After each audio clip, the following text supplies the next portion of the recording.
ሃሌሉያ እግዚአብሔር አምላካችን ደሬን ይባርከው። ወንድማችን ናቲንም እግዚአብሔር አምላክ ይባርካቸው። እግዚአብሔርን እጅግ አድርገን እናመሰግናለን። እንዲህ አይነት ወንድሞችን እግዚአብሔር ስለሰጠን ስሙን እጅግ አድርገን እንባርካለን። ሃሌሉያ እግዚአብሔር የተባረከና የተመሰገነ ይሁን። እግዚአብሔርን የባረከን ያመሰገንን ያለ በዛሬው ዕለት እግዚአብሔር ወደናንተ ይዘነው እንድንመጣ እግዚአብሔር በልባችን ያስቀመጠ ቃል አለ። ይህም ቃል ቅድም እንዳነበብኩት መዝሙረ ዳዊት ምዕራፍ 43 ከቁጥር 1 እስከ 5 ባለው ክፍል ውስጥ ሆኖ በዋናነት ትኩረት የምናደርግበት ሐሳብ ያለው ብርሃንና እውነትን ላክ ብሎ የሚናገርበት ክፍል ነው። ብርሃንና እውነትን ላክ እነርሱ ይምሩኝ፣ ወደ ቅድስና ተራራና ወደ ማደሪያ ይውሰዱኝ። ወደ እግዚአብሔር መሰዊያ ጎልማሳነቴን ደስ ወዳሰኛት ወደ አምላኬ እገባለሁ። አቤቱ አምላኬ በበገና አመሰግንሃለሁ። ነፍሴ ሆይ ለምን ታዝኛለሽ? ለምን ታዝኛለሽ? ለምንስ ታውኪኛለሽ? የፊቴን መድኃኒት አምላኬን አመሰግነው ዘንድ በእግዚአብሔር ታመኝ ብሎ ይናገራል። ይሄ ክፍል እንግዲህ እንደምትመለከቱት መዝሙረ ዳዊት ምዕራፍ 43 እና ምዕራፍ 42 ተመሳሳይ ሐሳብ ያላቸው አንድ ምዕራፍ እንደሆነ ነው የሚታሰበው። መጽሐፍ ቅዱስ አጥኚዎች ለጥናት እንዲያመች ብለው ነው ለሁለት የከፈሉት እንጂ አንድ ሐሳብ የያዙ በአንድ ወጥ ሊነበቡ የሚገባቸው ክፍሎች ናቸው። እዛ ውስጥም ያው ተመልሰን የምንመለከትበት ሁኔታ አለ። እግዚአብሔር ቃሉን እንዲባርክልን በቃሉ ደግሞ ወደ ሁላችን እንዲመጣ ሁላችንም እንጸልያለን። የተፈራህና የተከበርክ ዘላለማዊ የሆንክ እግዚአብሔር አምላካችን ስለ ብዙ ቸርነትና በጎነትህ እጅግ አድርገን እናመሰግናለን። ጌታ ሆይ በእንደዚህ አይነት መልኩ በፊት እንድንሆን ደግሞ በፊት እንድንቆይ ረድተናል። ስም ብሩክ ይሁን።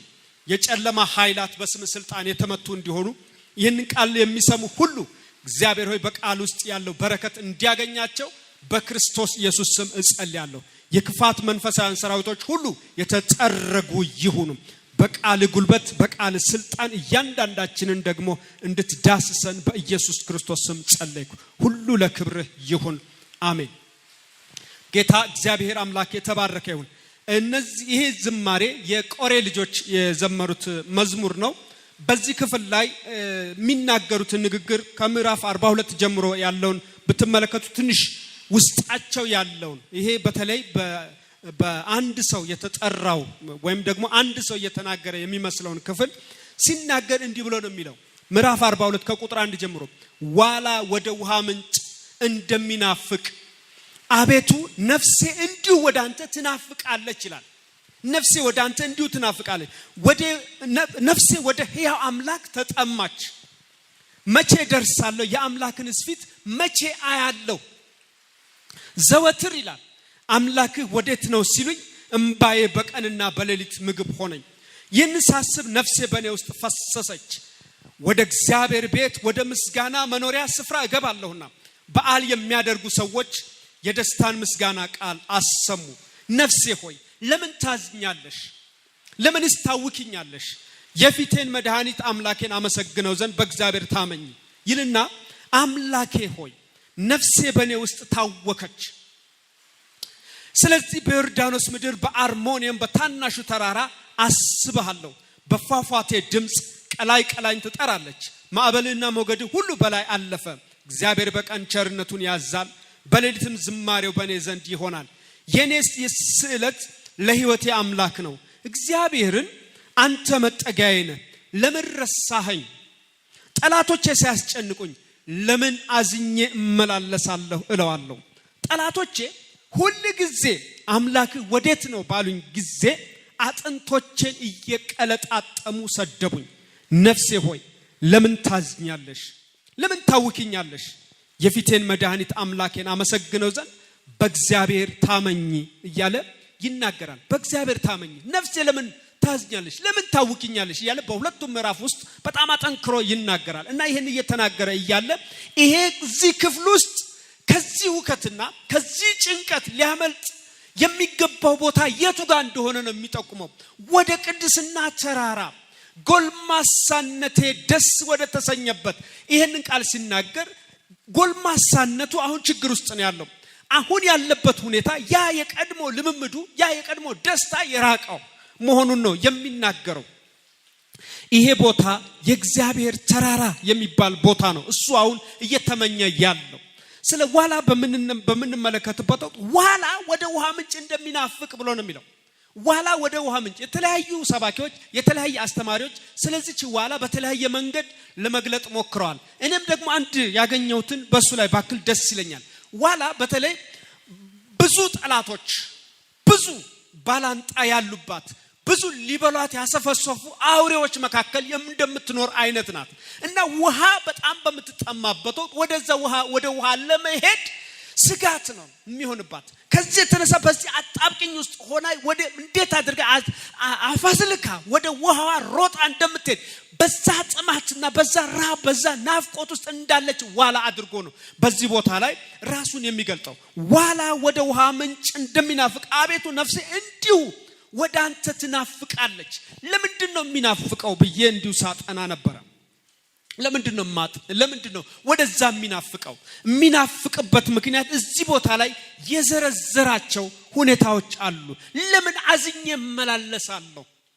ሕያው የሆነ አምላክ እያለ በጎልማሳነቴ ዘመን የማቀው አምላክ እያለ በልጅነቴ ጊዜ የማቀው አምላክ እያለ በባዶ ቤቱ ሲያስቦርቀኝ ሲያስደስተኝ የነበረ አምላክ እያለ ለምን አዝኜ እመላለሳለሁ? ስለዚህ ወዴት ልውጣ? ወደ ቅድስናው ተራራ። ይሄ ተራራ ስለ ተራራው ጥቂት ነገር ልናገር። ተራራው የአምላክ መገኛ ተብሏል። አምላክ የሚገኝበት ነው። የአምላክ ማደሪያ ነው። የአምላክ ዝማሬዎችን መስዋዕቶችን የሚቀበልበት ቦታ ነው። ርክክብ የሚያደርጉበት ቦታ ነው። እግዚአብሔርና ሰው የሚገናኝበት ቦታ ነው። ጎልማሳነት ደስ የሚሰኝበት ቦታ ነው። እግዚአብሔር እንደዚህ ብሏል፣ በጸሎቴ ቤት ደስ አሰኛቸዋለሁ። በመገኛዬ እኔ በመኖርበት ቦታ ላይ ሁከትና ጭንቀት አይኖርም፣ በሰላምና በደስታ ይኖራሉ። መስዋዕት በዛ ቦታ ላይ እቀበላለሁ። ይሄ ቦታ የቅድስናው ስፍራ ስለሆነ ዳዊት እንደዚህ ብሏል፣ በቅድስናው ስፍራ ስገዱ። የቅድስናው ስፍራ የት ነው? እሱ የሚገኝበት ነው። እግዚአብሔር በተቀደሰ መቅደሱ አለ። ስለዚህ ከጽድቅ የራቁ ይላል ምዕራፍ 43 ላይ እዩት። ምዕራፍ 43 ላይ ሲናገር አቤቱ ፍረድልኝ፣ ከጽድቅ ከራቁ ክርክሬን ተከራከር፣ ከሸንጋይና ከግፈኛ ሰው አድነኝ። እያስጨነቁት ያለው ልክ እንደ ዋላይቱ ወደ ውሃ ምንጭ መናፈቅ ውስጥ ያስገቡት እነዚህ ናቸው። ማን ናቸው እነዚህ? ከጽድቅ የራቁ ናቸው፣ ሸንጋዮች ናቸው፣ ክፎች ናቸው፣ አንደበታቸው በጣም ስል የሆነ ናቸው። ከነሱ ጋር መከራከር ደግሞ ከባድ ነው። እነሱን ረቶ ወደሚቀጥለው ምዕራፍ ለመሻገር ለዚህ ሰው አቅም የለውም። አንደበታቸው ስል ከመሆኑ የተነሳ በማስረጃ ነው ነገሮቻቸውን የሚያከናውኑት። በወጥመድ ነው የሚይዙት፣ የሚያክላቸው የለም። አማራጭ የሚያሳጡ ናቸው። ስለዚህ ይህ ሰው እንባውን በቀን በሌሊት መጠጣት ስራ ሆነ። ሲጨነቅ መኖር ሆነበት ነገሩ። ኋላ ላይ አዝኖ ቆዝሞ መመላለስ ውጪ ምንም ነገር ማድረግ ስላልቻለ እንዲህ ብሎ ነው የሚለው፣ ለምን አዝኜ እመላለሳለሁ? ለምን እየቆዘምኩ እኖራለሁ? እየቆዘምኩ መኖር የሚገባኝ እኮ አይደለሁም ብሎ ነው የሚናገረው። ስለዚህ ውጥረቱ ሲበረታበት፣ ጭንቀቱ ሲበረታበት፣ ሃሌሉያ እግዚአብሔር የተባረከ ይሁን። ጭንቀቱ ሲበረታበት፣ ውጥረቱ ሲበረታበት፣ የሚያደርገው ሲጠፋ አንድ ነገር ውስጡ መጣ። ሲያስጨንቁኝ ለምን አዝኜ እመላለሳለሁ? 42:9 እና 43:2 እዩት። ለምን አዝኜ እመላለሳለሁ? አንተ መጠጊያዬ ነህ እኮ። ለምንድን ነው አዝኜ የምመላለሰው? ስለዚህ እግዚአብሔር አምላክ ሆይ ካንተ ዘንድ ደግሞ ወደዛ ዝም ብዬ መሄድም አልችልም። ላክልኝ። ምን? ብርሃንና እውነትን ላክልኝ። እነሱም ብርሃንና እውነትን ላክልኝ። ለካ ይሄ ሰው የተሰቃየው ያለ ቦታው ነበረ ማለት ነው። መሰቃየት መኖር በማይገባት ቦታ ላይ ስላለ ነው ስቃዩ የበረታበት። ከላይ የተጠቀሱ በተጠቀሱት መገኛ ቦታዎች ላይ ተገኝቶ ነው። እነዚህ ሰዎች የእግዚአብሔር ቃል ሲናገር ከኔ ጋር ፈጠን ብላችሁ መጽሐፍ ቅዱስ መዝዙ መዝሙረ ዳዊት ላይ በዚህ በመዝሙረ ዳዊት ላይ ነው ዛሬ ትኩረት አድርገን ለመነጋገር የምንሞክረው። በዚሁ ምዕራፍ 15 ላይ እንዲህ ብሎ ይናገራል። ምዕራፍ 15 ከቁጥር 1 ጀምሮ አነበዋለሁ። አቤቱ ይላል በድንኳን ማን ያድራል? በተቀደሰው ተራራ ማን ይኖራል ይላል። ማን ነው በዚህ ቦታ ላይ መኖር የሚችል? በዚህ ቦታ የመኖርን እድል ያገኘ እንደዛ ቅድም እንደ ዋላይቱ የሚናፍቀው ሰውዬ እየቆዘመና እያዘነ የሚመላለሰው ሰውዬ በእንደዛ አይነት ህይወት ውስጥ አይኖርም። በዛ የመኖር እድል ያገኘ ሰው። ስለዚህ በዛ ቦታ ላይ እነማን ናቸው የማይኖሩት እነማን ናቸው የሚኖሩት የሚለውን ይሄ ክፍል በደንብ አድርጎ ይነግረናል። መዝሙረ ዳዊት ምዕራፍ 15 ከቁጥር 1 እስከ 5 በድንኳን ውስጥ ማን ያድራል ይልና በቅንነት የሚሄድ ተመልከቱ። እዛ ጋር ምን ይላል? ቅን ያልሆኑ ሰዎች፣ ክፉ ሰዎች፣ ሸንጋይ ሰዎች ናቸው ያሰቃዩኝ ይላል። በድንኳን ውስጥ ደግሞ እነዚህ ሰዎች አይኖሩም። ስለዚህ ወደዛ ልግባ ነው የሚለው።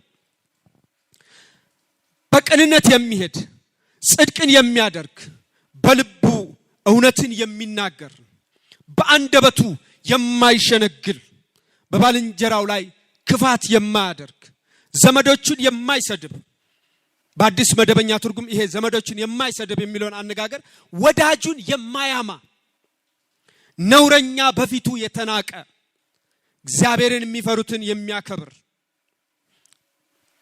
ቃሉን የሚጠብቅ በአራጣ የማያበድር ሙሰኛ ያልሆነ የማይገባውን የማይወስድ እንዲህ የሚያደርግ ለዘላለም አይታወክም ይላል። ስለዚህ ይሄንን የመዝሙረ ዳዊት ምዕራፍ 42 እና ምዕራፍ 43ን ሰው ስትመለከቱ ታዲያ ለምንድን ነው በእንደዚህ አይነት ጭንቀት ውስጥ የገባው ብላችሁ ስትሉ እዚህ ቦታ ላይ መኖር ከሚገባው ቦታ ላይ በሆነ ምክንያት በሆነ አጋጣሚ ወርዷል ማለት ነው። ወርዶን አሁን እየተሰቃየ ያለው። ስለዚህ አሁን ርዕሳችንን ልብ አድርጉ። ወደ ተራራችን እንመለስ ብዬ በምልበት ወቅት ወደ ቀድሞ ደስታችን ሁላችንም እንደምናውቀው ቤተክርስቲያን በምድር ላይ ክርስቶስ ኢየሱስ ሲያስቀምጣት በጥንትም በሉት በአሁኑ በእኛም ዘመን በነበረችበት ሁኔታ ላይ አይደለም ያለችው። አሁን የነበራት ግርማ ሞገስ በአሁኑ ወቅት የለም። እውነቷን እንነጋገራለን። ግርማ ሞገሷ የለም፣ ተፈሪነቷ የለም፣ ኃይሏ የለም። የተዳከመችበት መጫወቻ የሆነችበት ሁኔታ ነው የሚታየው። ስለዚህ ይሄ ሰው ለምን እንደዚህ ይመላለሳለሁ? የተሸከምኩት ስም ትልቅ ስም ነው፣ በአምላክ ስም የተጠራ ነገር ግን የግፈኛ መጫወቻ፣ የሌባ መጫወቻ፣ የወንበዴ መጫወቻ ሆኗል። ለምን እንደዚህ ሆኜ እመላለሳለሁ? አይገባኝም ነው የሚለው። ሃሌሉያ! እግዚአብሔር የተባረከ ይሁን። አይገባኝም። ይሄ ተራራ ቦታዬ ነው። ወደ ቦታዬ መመለስ እፈልጋለሁ። ወደ ቦታቸው መመለስ ለሚፈልጉ እግዚአብሔር በዚህ ሰዓት ላይ የላከው መለኮታዊ ቃል ነው። ወደ ተራራችን እንመለስ። እግዚአብሔር የተባረከ ይሁን። እንግዲህ ይሄ የእግዚአብሔር ተራራ ነው ወዳጆቼ። ይሄ ሰው የተመኘው የተናፈቀው ተራራ እየዛ የተነዛነስኩ ያለ ደረጃዬና ያለ ቦታዬ ሆኜ ማንም ይጥቅ ያለብኝ፣ ማንም እየናቀኝ፣ ማንም እያንጓጠጠኝ መኖር አልገባኝም። ስለዚህ ወደ ተራራዬ መመለስ አለብኝ።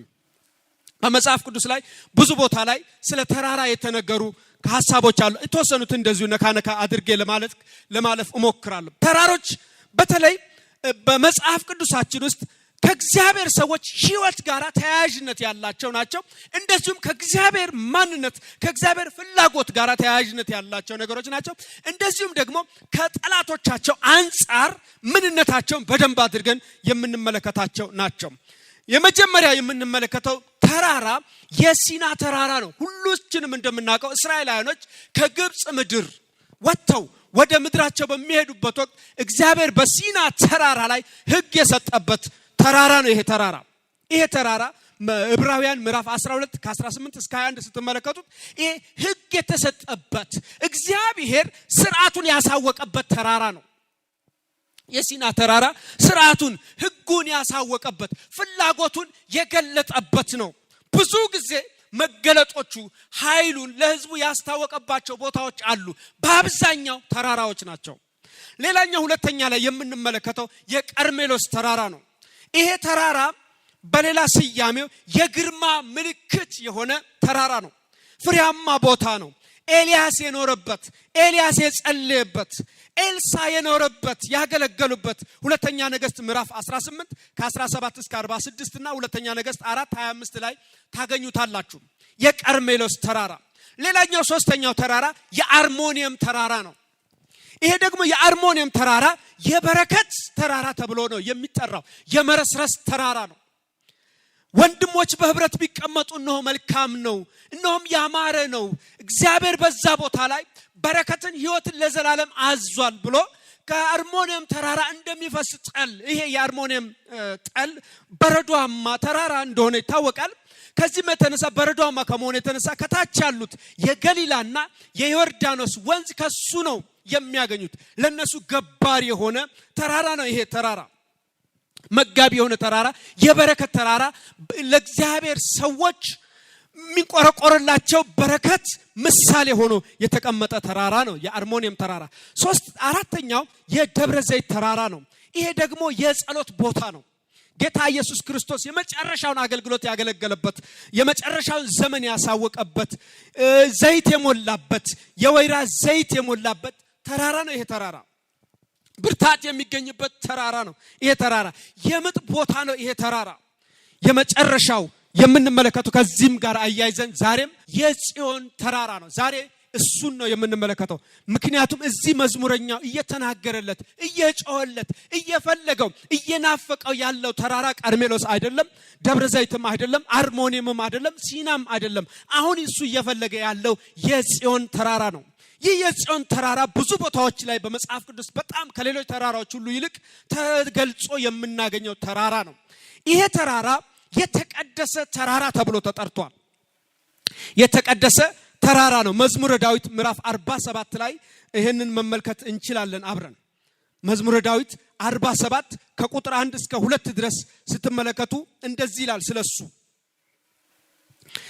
አሕዛብ ሁላችሁ እጆቻችሁን አጨብጭቡ፣ በደስታ ቃልም ለእግዚአብሔር እልል በሉ፣ እግዚአብሔር ልዑል ግሩምም ነውና በምድር ሁሉ ታላቅ ንጉሥ ነውና እያለ ይናገራል።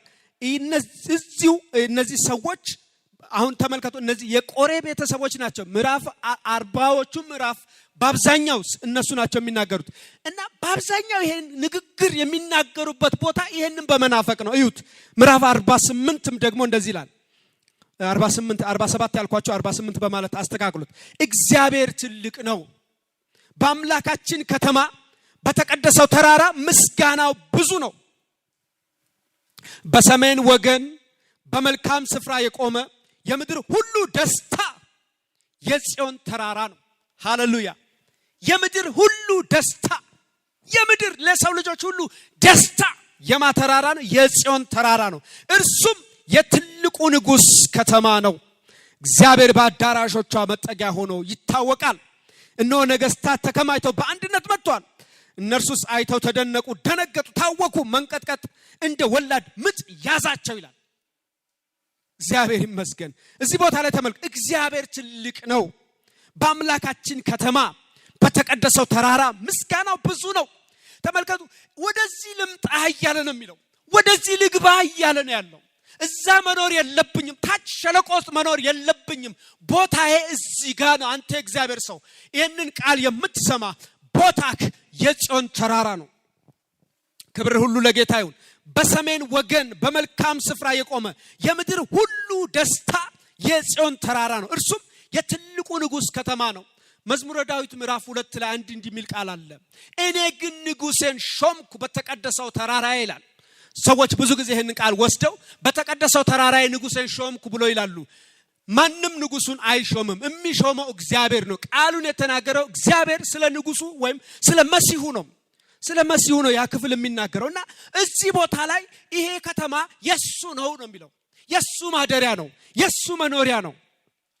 ይሄ ያው እግዚአብሔር ከተማ ነው ይላል ዕብራውያን ምዕራፍ 12 ቁጥር 22 እና 24 ላይ። ይሄ ተራራ በሌላ ቦታ ላይም ሲነገር የማይናወጥ ተራራ ነው። ምን ማለት ነው? የማይደፈር ተራራ ነው። ክብር ለእግዚአብሔር ይሁን። የማይደፈር የማይናወጥ የተጠጉበትን የማያስነካ ተራራ ነው።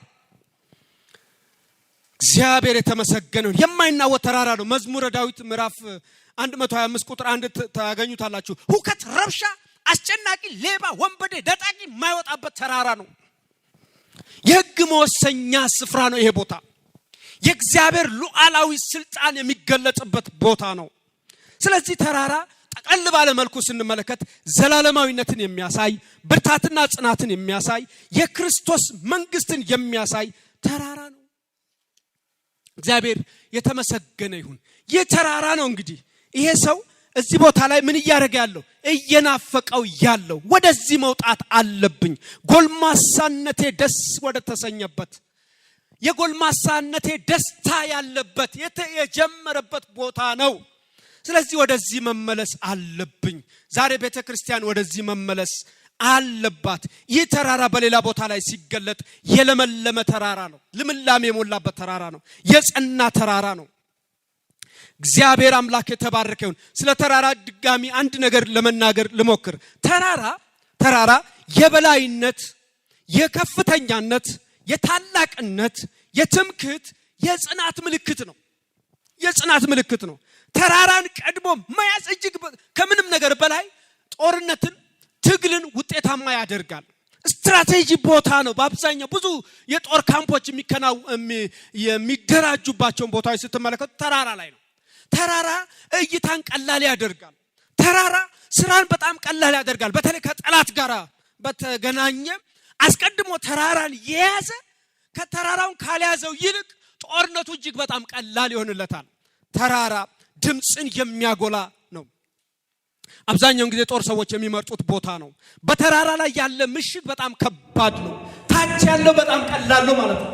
እግዚአብሔር አምላክ የተባረከ ይሁን። ራስ እንጂ ጅራት አትሆንም። የበላይ እንጂ የበታች አትሆንም። ማንም እግዚአብሔርን ተከትሎ ዝቅ ብሎ በሸለቆ እንዲኖር እግዚአብሔር አይፈልግም። ጌታ ኢየሱስ ክርስቶስ ተከታዮቹ ራሱ ሲነግራቸው የተናገራቸው እንዲህ ነው። እናንተ በተራራ ላይ የሚኖር ከተማ ናችሁ፣ የማትሰወሩ የምትታዩ፣ በቀላሉ ለእይታ ምቹ ናችሁ፣ ግልጽ ናችሁ። እግዚአብሔር የተባረከ ይሁን። እንደ ጽዮን ተራራ ደግሞ እንግዲህ ቅድም ተራሮችን ነግሬያቸዋለሁ። እንደ ጽዮን ተራራ ብዙ ውዳሴ ያገኘ ተራራ የትኛውም ተራራ የለም። በጣም በስፋት የተጠቀሰ የእግዚአብሔር ሰዎች የዘመሩለት፣ የእግዚአብሔር ሰዎች የናፈቁት፣ የእግዚአብሔር ሰዎች ከሐዘናቸው ለመውጣት የሚመኙት ልክ ዋላ ወደ ውሃ ምንጭ እንደምትናፍቀው በእንደዛ ቃጠሎ ውስጥ እንዳለች ዋላ የሚናፍቁት ቦታ ነው ይህ ተራራ። እግዚአብሔር አምላክ የተባረከ ይሁን። ይህ ተራራ መዝሙር 47 ላይ ስትመለከቱ እንግዲህ የተቀደሰ ተራራ ነው። የምድር ሁሉ ደስታ የሚገኝበት ተራራ ነው። እግዚአብሔር በጽዮን ተራራና በኢየሩሳሌም ላይ ይነግሳል። እኔ ግን ንጉሴን ሾምኩ በተራራዬ ላይ በጽዮን ላይ እያለ ይናገራል። ወደ ጽዮን ተራራ ወደ ሕያው እግዚአብሔር ከተማ ደርሳችኋል። በማን? በክርስቶስ ኢየሱስ ደም። የእግዚአብሔር ሰዎች ሊወጡበት የሚጠራሩበት ተራራ ነው። ሚክያስ ምዕራፍ 4 ከቁጥር 1 እስከ 5 ኑ ወደ እግዚአብሔር ተራራ እንውጣ፣ መንገዱን ያሳየናል፣ ፍለጋውን ያስተምረናል። በሌላ አባባል ፍለጋውን ያወቁ፣ መንገዱን ያወቁ፣ ስርዓቱን ያወቁ በበላይነትና በከፍታ ይኖራሉ፣ ለዘላለም አይናወጡም። ሁከት፣ ረባሽ ፈጽሞ በዛ ቦታ ላይ መኖር አይችልም። ደስታ የሞላበት ቦታ ነው። ይህ ባጭሩ በክርስትና ህይወታችን ስንመለከተው ሃየር ስታንዳርድ ላይፍ የመጨረሻ የከፍተኛ ልከኛ ህይወት ክርስቲያን ሊኖረው የሚገባውን ህይወት የተጠበቀለት ህይወት ይሄ ህይወት ነው። ሊኖረው የሚገባው የሚፈለግበት ህይወት ይሄ ነው። በዚህ ተራራ ላይ እግዚአብሔር ህዝቡን ይጠብቀዋል። ትልቁ ችግር እዚህ መዝሙረኛው እንደተናገረው የምንመለከተው ለምን አዝኜ እመላለሳለሁ? እንግዲህ ባጭሩ ለምን ወረድክ ነው። ከተራራ ላይ ለምን ወረድክ? ከተራራው በታች ምን ፍለጋ ሄድክ? ሰዎች በተለያየ መንገድ ይወርዳሉ ከተራራው። ወርደው ግን የሚገጥማቸው ነገር ደስታ አይደለም። ወርደው ብዙ ጊዜ ሐሴት አይገጥማቸውም፣ ጸጸት ነው የሚገጥማቸው። ከእግዚአብሔር ቤት የኮበለሉ ሰዎች ብዙ ጊዜ እናውቃለን፣ ጸጸት እንጂ ፈጽሞ በመውጣታቸው እንኳንም ወጣው የሚል አንድም ሰው አታገኙም። በትክክል ያንን የተራራውን ሕይወት የቀመሱ ሰዎች፣ ድነትን ያገኙ ሰዎች፣ ከእግዚአብሔር ጋር ሕይወትን የጀመሩ ሰዎች። እግዚአብሔር አምላካችን የተባረከ ይሁን። ተራራውን እንግዲህ ከላይ እንዳየነው ብዙ መልካም ነገሮች ለሰው ልጆች አስፈላጊ የሆኑ ነገሮች በሙሉ ተሟልተው ያሉበት ቦታ ነው። ያ የጠፋው ልጅ ሉቃስ ምዕራፍ 15 ላይ ያለውን ታውቁታላችሁ። ወደ አባቴ ቤት እመለሳለሁ ብሎ የተናገረው ማለት ነው። ለምን በዚህ ቦታ ላይ የእሪያ አሰር እየናፈኩኝ ለምን እኖራለሁ? አባቴ ቤት ብዙ መብል የሚተርፋቸው እያሉ ብዙ መብል የሚተርፋቸው አሉ፣ እንጀራ የሚተርፋቸው አሉ። እኔ ግን እዚህ የእሪያ አሰር እመኛለሁ። የአባቱን ቤት ደስታ ጥሎ ሄዶ ነው። ስለዚህ እዚህ ሐሳብ ውስጥ ነው የመጣው። ይሄም ሰው ያንን ነው የምትመለከቱት። ለምን እንዲህ አይነት ቦታ ላይ ለምን እርመጠመጣለሁ? ለምን በእንደዚህ አይነት ችግር ውስጥ እኖራለሁ? ወደ ቦታ እመለሳለሁ። ወዳጄ እግዚአብሔር እንደዚህ ይላል፣ ወደ ቦታ ተመለስ፣ ወደ ቦታሽ ተመለሽ። በምን ሁኔታ ውስጥ ነው ያላችሁት አላውቅም። በተለያየ ቦታ ላይ ያላችሁ፣ ይህንን ስርጭት እየተከታተላችሁ ያላችሁ በምን ሁኔታ ውስጥ ነው ያላችሁት? ወደ ስፍራችሁ ተመለሱ። ጎልማሳነቴን ደስ ወዳሰኛት አሁን ያ ደስታ የለም። ሰሞኑን ከቅዱሳን ጋር እንዲናወራ ነበር። በዚህ በኮቪድ-19 ምክንያት በእንደዚህ አይነት መዘጋጋት ውስጥ በምንሆንበት ወቅት ብዙ ክርስቲያኖች ጋር ስትመለከቱት ያ በማለዳ ወደ ክርስቶስ ኢየሱስ ሲመጡ የነበራቸው ደስታ በአብዛኛው በብዙዎች ዘንድ እንደሌለ ነው የሚናገሩት። ምንድነው የወሰደው? ማን ወሰደው? ከተራራ ወርደን ያለምንም ነገር እንደሰት የነበረው ምንም ነገር ሳይኖረን ሐሴት ስናደርግ የነበርንበት ሕይወት እሱን ነው እየተናገርኩ ያለው። ስለሌላ ነገር አይደለም የምናገረው። ስለሆነ ቁሳዊ ተራራ እያወራው አይደለም። ወደዛ ሕይወት እንድንመለስ ነው እግዚአብሔር ይህንን ጊዜ ያመጣልን። በየጓዳችን ሁላችንም ወደ ተራራችን እንመለስ። ይሄ ተራራ ቅድም እንዳልኳችሁ የደስታችን ቦታ ነው። ደስታችን የሚገኝበት እግዚአብሔር ደስታችንን የወሰነበት ደስታችንን ያስቀመጠበት ተራራ ነው። እግዚአብሔር አምላካችን የተባረከ ይሁን። ዓለመናወጥ የሚገኝበት፣ ሰላም የሞላበት፣ በረከት ያለበት፣ ሁከት የሌለበት፣ አስጨናቂ እንደፈለገ የማይፋንንበት ቦታ ነው ይሄ ቦታ። ዛሬ በብዙ ፋናኞች ተደፍሯል የእግዚአብሔር መድረክ። የእግዚአብሔር ቤት ብለን የምንለው ከደረጃ ወርዶ ለብዙ ነገሮች መጫወቻና መሳለቂያ የሆነበት ሁኔታ ነው ያለው። ስለዚህ ቤተክርስቲያን ዛሬ ወደ ቦታዋ ላይ ልትመለስ ይገባታል። ወደ ስፍራዋ ልትመለስ ይገባል። እግዚአብሔር ወደዛ ነው እየጠራን ያለው። በጣም ልብ ብላችሁ እንድትሰሙኝ እፈልጋለሁ። በጣም በትኩረት እንድትሰሙኝ እፈልጋለሁ። በዚህ ቦታ ላይ እግዚአብሔር ሕዝቡን አሁን ይጠብቃል። ወደዛ ቦታው እንደዛ ካልሆነ ማሸነፍ አይቻልም። እንደዛ ካልሆነ መውረስ አይቻልም። እንደዛ ካልሆነ በቀላሉ ጦርነትን ማሸነፍ አይቻልም። በቀላሉ እጅ የምንሰጥ ለማንኛውም ለሚመጡ ነገሮች ሁሉ እጅ የምንሰጥ የሚመጣው ሁሉ በቀላሉ የሚጎትተን ተራራ ላይ ያለው ግን ፈጽሞ ገና ከመነሻው ስለሚመለከት በጣም ከርቀትም ለማየት ይመቻል። ድምጹንም በቀላሉ በትንሹ ማሰማት ይችላል። ከታች ያለ ግን ሲጮህ ቢውል ጉሮሮ ይደርቃል እንጂ የሚሰማው የለም። ዛሬ እንደዛ አይደለም ይሆነው። የሚሰማን እኮ በጣም ተቸገረ። አልሰማ ብላለች ቤተክርስቲያን፣ ተደፍራለች ቤተክርስቲያን፣ መጫወቻና መሳለቂያ ሆናለች። እና ስለዚህ ወደዛ እንድትመለስ ነው መንፈስ ቅዱስ እየጠራት ያለው። የግድ ወደ ተራራው መውጣት ያስፈልጋል። በሰይጣን ላይ፣ በዓለም ላይ፣ በስጋ ላይ ድል ተቀዳጅታ ልትወጣ የምትችለው ከፍታዋን ስትይዝ ነው ቤተክርስቲያን።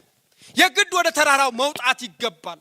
ዛሬም ይቻላል ወዳጆቼ፣ ወደዛ ወደ ቀደመው ደስታ። ይሄ ሰው እንዳለው ማለት ነው፣ ወደ አምላኬ እገባለሁ፣ ወደ ማደሪያው እገባለሁ፣ ወደ መገኛው እገባለሁ፣ ወደ ህልወቱ እገባለሁ። በስማ በለው ሳይሆን በግሌ ጎልማሳነታችንን አለምን ጎልማሳነቴን ደስ ወዳሰኛት ወደዛ ወደ አምላኬ እገባለሁ ነው የሚለው። እግዚአብሔር አምላካችን የተባረከ ይሁን። ወደሱ እገባለሁ፣ ወደ አምላኬ እገባለሁ፣ ደስታዬን አስመልሳለሁ፣ ክብሬን አስመልሳለሁ፣ ሞገሴን አስመልሳለሁ። በእንደዚህ አይነት መንገድ ያስመለሱ ብዙ የእግዚአብሔር ሰዎች ከእግዚአብሔር ቃል እያጣቀስን ብዙ መመልከት እንችላለን። ጌታ ቢፈቅድ በሚቀጥለው ክፍለ ጊዜ ይሄንን ነገር በስፋት የምናየው ነው የሚሆነው። ጠላቶቼ ሲያስጨንቁኝ ለምንድነው አዝኜ የምመላለሰው? የማንም መጫወቻ የሆንኩኝ ለምን እኖራለሁ? ለምንድነው የምትሆነው? ለምንድነው ለማኝ የሆንከው? ለምንድነው አንገት የደፋኸው? ለምንድነው ተስለምላሚ የሆንከው? ተለማማጭ የሆንከው? ገዢ መሆን ሲገባ፣ መግዛት ሲገባ፣ ማዘዝ ሲገባ የተደፈርከው ለምንድነው? ለምንድነው በሚበላና በሚጠጣ በቁሳዊ ነገር የተደለልከው? ቦታን ለቀህ ነው። ለምንድነው የማይረባ ነገር የምትመኘው? የጠፋው ልጅ እንደዛ ነው የሆነው። ያ የጠፋው ከአባቱ ቤት ከብዙ ተድላ የራቀው ልጅ፣ የአባቱን ቤት ደስታ ያጣው ልጅ በገዛ ፍቃዱ ማንም ያለ ማንም ጎትጓችን የወጣው ነጣቂ አውሬ እንኳን ሰው አይደለም አውሬ አይወጣም እዛ ተራራ ላይ። የማንም መፈንጫ አይደለም። ስለዚህ ወደዛ ልውጣ። ግን አሁን እንደቀድሞ ዝም ብሎ ግን መውጣት አይቻልም። ምን ያስፈልጋል? ብርሃን፣ እውነት። ስለዚህ ይሄ ሰው አሁን ተመልከቱ ያለኝ ብሎም እንኳን አይልም። ላክልኝ እንደ መንሰላል እጃቸው እነሱ ልውጣ። ወደዛ ወደ ተራራው ከእግዚአብሔር ዘንድ አለ ዛሬም ብርሃን፣ ዛሬም እውነት አለ አምላካችን ጋር። ወደዛ ወደ ተራራው መመለሻችን፣ ወደ ቅድስናው ስፍራ ጎልማሳነታችን ደስታ ወደ ተሞላበት ቦታ ምንመለስበትን እግዚአብሔር አዘጋጅቷል።